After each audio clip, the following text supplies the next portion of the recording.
Hello and welcome to Zenscopes, where we look on the bright side. Hello there, I hope you're all well. I'm sending you much love and light.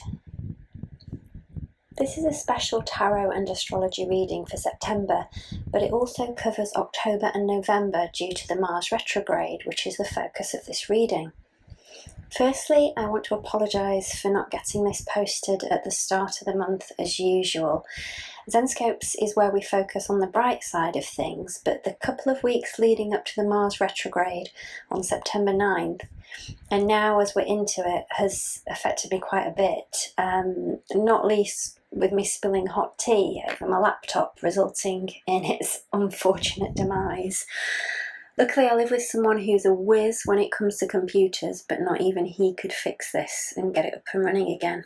No matter how much he stripped the computer down and tried all manner of things that were like wizardry to me. It's sort of working again now, but it keeps shutting down. So we're now trying to just give it some time, and for the time being I'm borrowing his old spare laptop. But this and other things that I won't go into has seen a lot of delays and frustrations, which is why this monthly reading is late, so I'm sorry about that. And so, as I say, this is a general reading for all of us this month. Also covers October and November, and I'm afraid I won't be able to do the individual tarot readings for each sign of the zodiac this month, but I have picked some tarot cards that I think are really going to uplift you and that you're going to appreciate. Thank you for your patience and understanding, and we'll be back soon. I also want to get the reading done for the winner of the free reading that I offered the other month. So the information on that will be coming up in a future video. What I've found in all the situations I've personally faced is to let it be, to let things go, and to practice patience. Fighting against what's happening has not worked for me, but giving a sigh to release it and then moving on to something else that I can work on has seen some things work out on their own accord. This is Mars in Aries retrograde in full force for me, and I'm sure it's been the case for many of you. Not only that, but on a world scale, the planetary energies have been raging with the wildfires all along the west coast, which is where we are. The air is still thick with smoke, and it's too hazardous to be out and about.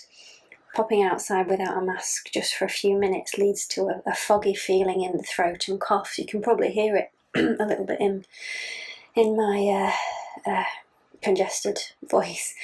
We've got all our windows closed and we feel quite stifled. There's all the people who have lost loved ones, pets and their homes to the fires, and many wild animals have perished in the blazes, and my heart is sending lots of love and light out to everyone that's been affected and all those areas, and all around the world, that places that are facing extreme energies at the moment. This is the energy of this month, and we will see this until Mars goes direct in mid-November. But the key is, again, to do what you can, but don't fight. Put out fires where you can, metaphorically. Don't fan the flames. Try to leave things that you can leave for at least mid-November. Be a peaceful sage rather than a fiery warrior. Focus on love, not war, and release things with grace. The serenity prayer comes to mind. Grant me the serenity to accept the things I cannot change, the courage to change the things I can, and the wisdom to know the difference. As we move into autumn time, with the equinox later this month moving into Libra season, we are perhaps hoping for harmony after a year like no other that has seen us go back to basics and our survival modes activated. What Mars in Aries retrograde does is to allow us to see that being on all the time, in ready for action mode, can lead to burnout. A good way to temper the fiery energies is to balance it out with other elements like water. So drink cool water or visit a lake, river or the ocean and take in the cool, calming energy from that. Even just listening to the sound of waves or rain can help soothe an overheated mind. Air is also cooling. Breathing in air has a cooling effect, and a soft breeze is so welcomed on a sunny day. The earth too is a balm. Walking barefoot on grass grounds you.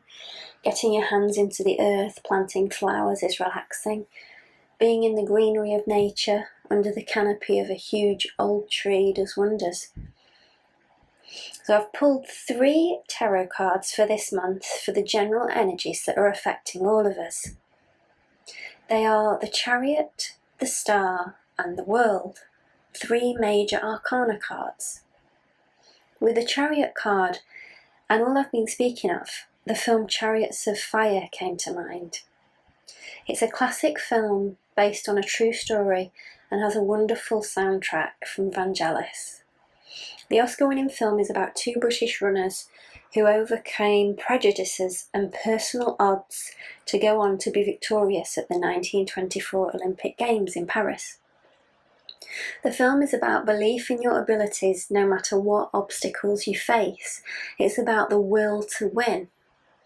And this card is telling us that through focus, drive and persistence, we can overcome any seeming obstacles in our path and race home to victory. It's about having what you want in your sights and being quietly confident, cool, calm and collected, and taking the necessary road to win.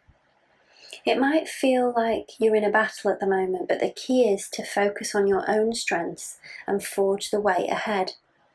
Don't compete with anyone but yourself. Keep on keeping on. The star card is interesting because the sun is the largest star to us. It burns bright and is our life source. It's a huge ball of fire, but for us, it's what sustains us. To me, this is suggesting to harness the power of the sun when dealing with the things that inflame us here on Earth. So, trying to maintain a sunny disposition and looking on the bright side. In every moment, there is the chance to do something that makes your heart glow, like the sun does, with love. There's a quote that I found that illustrates this for me, and it's from Elizabeth Kubler-Ross. And she says, "All events are blessings given to us to learn from." So as I said, the sun is the largest star for us, and of course there's a separate sun card, but this was what first came to my mind. Now the traditional meaning of the star card is hope. Good things are coming. And this ties in nicely with the Chariot. It's about staying strong and keeping the faith. Trust that the universe is working things out for your highest good. Trust the process as you take the steps you need to take, and know that everything is going to be all right. The star comes after the Tower card in the major arcana, so it's the sunshine after the storm. Things that have come up in the tempest are ready to be healed. This card is about coming through tough times to a much brighter future. The World card is the crowning glory. It's the last card in the major arcana, and this is about the completion of a journey. You've been through the highs, the lows, and you're wiser and more whole for it. It's about, learning from everything. You're raring and ready to go for the next stage now. There's likely to be lots of fresh and exciting opportunities coming your way in the next few months, so take them with an open heart. The world is yours for the taking. These cards say that you're exactly where you need to be on your path, and that the cosmos is paving the way for you to find success in whatever it is you focus on. So smile bright and forge on. If you've enjoyed this and it resonated with you, please consider liking, sharing and or subscribing. And I look forward to seeing you here again next time.